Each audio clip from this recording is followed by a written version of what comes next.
আসসালামু আলাইকুম রহমতুল্লাহ বরাকাতু। আলহামদুলিল্লাহ ওসসালাতু ওয়াসসালামু আলা রাসূলিল্লাহ ওয়া বাদ। সুপ্রিয় দর্শক শ্রোতা ভাই বোন, লাইলাতুল কদর বা শবে কদর এটা সারা পৃথিবীর সব অঞ্চলে একযোগে একসঙ্গে একটা রাতেই হয়, নাকি এক এক অঞ্চলে মানুষের লাইলাতুল কদর এক এক রাতে হয়ে থাকে? এ বিষয়ে আমরা অনেককেই প্রশ্ন করতে দেখেছি। মূলত রমজানের শেষ দশকের বেজোড় রাতগুলোতে লাইলাতুল কদর হওয়ার সম্ভাবনা বেশি থাকে, আর শেষ দশকের যে কোনো রাতেও লাইলাতুল কদর হতে পারে, এটি বিভিন্ন হাদিস থেকে আমরা বুঝতে পারি। এর মধ্য থেকে 23, 27, 21 এই সমস্ত রাতের কথা যে সমস্ত বর্ণনা পাওয়া যায়, সেগুলো দ্বারা ওই রাতেই প্রতি বছর নির্দিষ্ট করে লাইলাতুল কদর হয়ে থাকে এরকম চূড়ান্ত কোনো কিছু বোঝা যায় না। যার কারণে রাসূল করিম সাল্লাল্লাহু আলাইহি ওয়াসাল্লাম রমজানের শেষ দশকের প্রতিটি রাতে ইবাদতবন্দি করতেন এবং আমাদেরকেও সেজন্য তিনি উৎসাহ দিয়েছেন যাতে করে আমরা লাইলাতুল কদর পেতে পারি।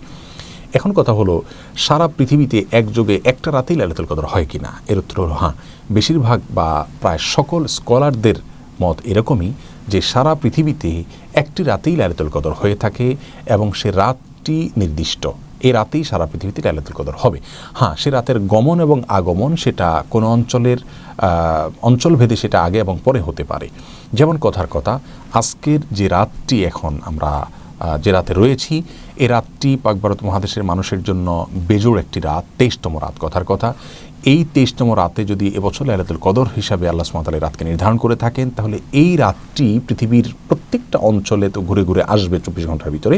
এই রাতটি যে অঞ্চলে যখন আসবে, সেটা আমাদের রাত শেষ হওয়ার কয়েক ঘন্টা পরে শুরু হোক অন্য কোনো অঞ্চলে, অথবা আমাদের রাত শুরু হওয়ার আগে কোনো অঞ্চলে শেষ হয়ে গেছে, এই রাতটি 24 ঘন্টার ভেতরে যে অঞ্চলে যখনই থাকবে তখনই লাইলাতুল কদর হবে। এবং ফেরেশতাদের আগমনের কথা বলা হয়েছে, যখন যেখানে রাত হবে সেখানে ফেরেশতাদের আগমন এর বিষয়টি ঘটবে।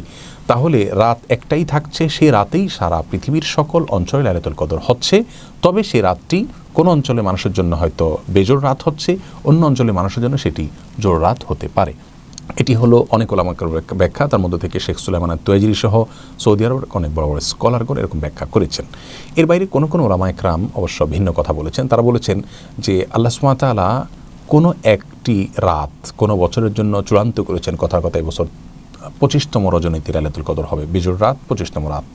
সারা পৃথিবীতে যেই দেশে যখন 25তম রজনী হবে, সেই দেশে তখন লাইলাতুল কদর হবে, এরকম একটা ব্যাখ্যাও আছে। যদিও ম্যাক্সিমাম স্কলারদের মত হলো যে একযোগে একটি রাতেই লাইলাতুল কদর হবে। সে রাতটি কোনো অঞ্চলে একটু আগে আসতে পারে, কোনো অঞ্চলে একটু পরে আসতে পারে, কিন্তু রাত সেটাই থাকবে। কারোর জন্য জোড় হতে পারে, কারোর জন্য বেজোড় হতে পারে, রাত সেটাই থাকবে এবং সেটা রমজানের শেষ দশকের মধ্যেই থাকবে। প্রিয় দর্শক, তাহলে আমরা পৃথিবীর যে প্রান্তেই বসবাস করি না কেন, আমাদের জন্য সবচেয়ে গুরুত্বপূর্ণ বিষয় হলো রমাদানের শেষ দশকের প্রতিটি রাতে ইবাদতবন্দি করা, বেজোড় রাতগুলোতে বেশি করে করার চেষ্টা করা। এর মধ্য থেকে কোন রাতে লাইলাতুল কদর হবে আমরা কেউই জানি না।